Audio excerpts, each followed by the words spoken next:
Neck pain ఉన్నా, spondylitis ఉన్నా, మీకు బ్యాక్ పెయిన్ ఉన్నా, పోస్చర్ కరెక్షన్ కావాలనుకున్నా, ఎస్పెషల్లీ డెస్క్ జాబ్ చేసేవాళ్ళకి. అసలు మీరు నమ్మరు, డెస్క్ జాబ్ చేసే వాళ్ళకి ఒక్కొక్కళ్ళకి వస్తున్న బ్యాక్ పెయిన్‌లు, నెక్ పెయిన్‌లు, సర్జరీస్ దాకా పోతున్నారు.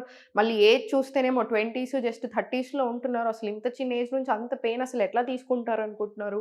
సో, ప్లీజ్ దీనికి ఏం చేయాలి? అండ్ ఆల్సో కూర్చొని రిప్రొడక్టివ్ హెల్త్ మొత్తం ఖరాబ్ చేసుకుంటున్నారు. కంటిన్యూస్‌గా 6 అవర్స్, 8 అవర్స్ కూర్చుంటున్నారు. జస్ట్ బాత్రూమ్ వస్తే మధ్యలో లేచి ఎళ్ళొస్తున్నారు.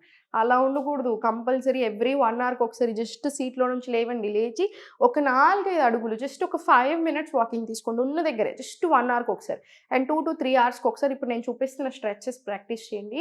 ఇబ్బంది అవ్వకుండా ఉంటుంది జాయింట్స్‌కి. ఫస్ట్ వచ్చేసి పోస్చర్ కరెక్షన్ అన్నాను కదా! సో, స్లోగా ఈ హ్యాండ్ తోటి స్ట్రెచ్ చేసుకొని మళ్ళీ ఇటు నుంచి ఇటు స్ట్రెచ్. మళ్ళీ స్లోగా ఇటు నుంచి ఇటు స్ట్రెచ్. మళ్ళీ ఇక్కడ నుంచి ఇటు స్ట్రెచ్. ఇది అయిపోయిన తర్వాత గోముఖాసన్. స్లోగా నెక్ స్ట్రెయిట్ తీసుకోండి. ఇది బాగా హెల్ప్ చేస్తాయి ఈ స్ట్రెచెస్. ఇది కూడా ఒక 2-3 స్ట్రెచెస్ మినిమమ్ రావాలి. తర్వాత స్లోగా రొటేషన్స్ 10 టైమ్స్ క్లాక్ వైస్ తీసుకోండి. 10 టైమ్స్ రివర్స్ డైరెక్షన్ తీసుకోండి. షోల్డర్స్‌కి కూడా అంతే టైట్‌నెస్ మొత్తం టెన్షన్ జమ చేస్తున్నారు.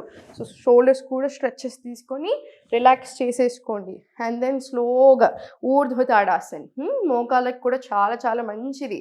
స్లోగా బ్యాక్ రండి, ఫార్వర్డ్ రండి. ఇదొక 5-10 రౌండ్స్ తీసుకోండి. దీని తర్వాత జస్ట్ ఉన్న ప్లేస్‌లోనే జస్ట్ ఒక చిన్నగా ఒక 60 సెకండ్స్ జాగ్ తీసేసుకొని 5 డీప్ బ్రెత్స్ తీసుకోండి. Inhale n number of seconds, exhale n number of seconds అంతే. ఇది ఎంత టైం పడుతుంది మీకు? మహా అంటే 10 మినిట్స్ వస్తది. సో, 3 అవర్స్‌కి ఒకసారి నేను చెప్పిన స్ట్రెచెస్ అన్నీ ప్రాక్టీస్ చేయండి. ఎలాంటి ప్రాబ్లమ్స్ లేకుండా ఉంటారు.